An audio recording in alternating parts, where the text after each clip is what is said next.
entend vraiment des sons différents, des sonorités différentes, des instruments différents, des styles différents, et c'est très enrichissant.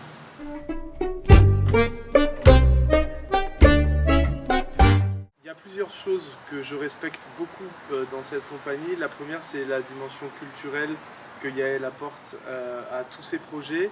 Il y a toujours une démarche à la fois artistique, mais aussi d'information, de permettre à des gens d'accéder à une connaissance qu'elle a pu avoir au travers, je suppose, de ses études et recherches personnelles et culture personnelle. Et grâce au spectacle proposé par la compagnie, on apprend des choses, même en tant que musicien. Moi j'ai appris des choses et je suppose qu'en tant que public c'est encore plus flagrant. Donc c'est une des choses qui me fait beaucoup aimer cette compagnie. L'autre, c'est qu'il y a aussi une dimension familiale. Alors je sais qu'il y a beaucoup de projets, il y en a que je ne connais pas, mais je vois au travers des équipes réunies, des gens qui gravitent autour de ça, qu'il y a un côté vraiment que moi je reconnais beaucoup de sud, de famille, de on fait ça entre nous et avec beaucoup de plaisir avant tout. Et donc ça se transmet sur scène et dans la manière de travailler, donc c'est génial.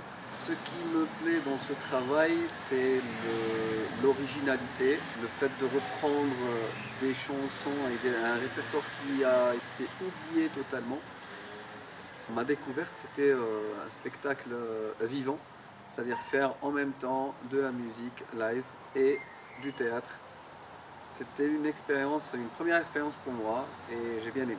J'aime bien le côté découverte d'un répertoire. En général, c'est des répertoires soit oubliés, soit alors complètement inconnus pour moi.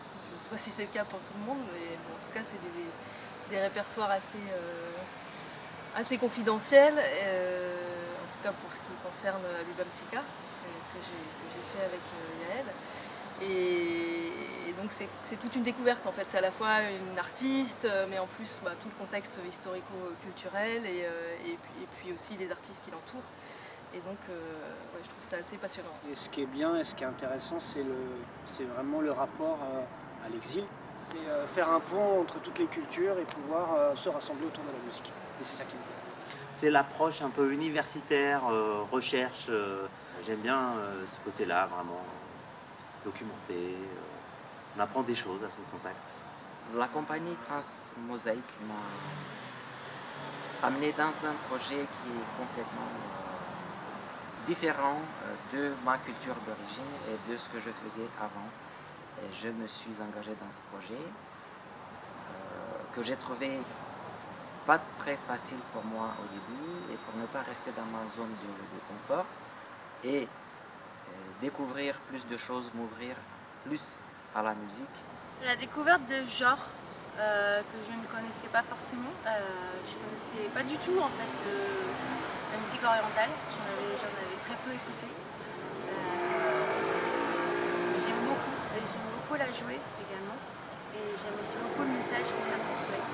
Ce qui m'intéresse dans les projets de Transmosaïque, c'est le rapport à la tradition et toujours essayer de mettre en lien des musiciens différents et de mélanger des musiques que ce soit klezmer, judo-arabe ou judéo-maghreb, d'aller dans des répertoires moins connus, notamment dans Anina avec la musique séfarade, un répertoire et des morceaux qu'on ne voit pas trop, des morceaux rares. C'est plutôt intéressant d'interpréter des morceaux moins connus. De donner un hommage à Beba Psyka qui est pas très connu du grand public.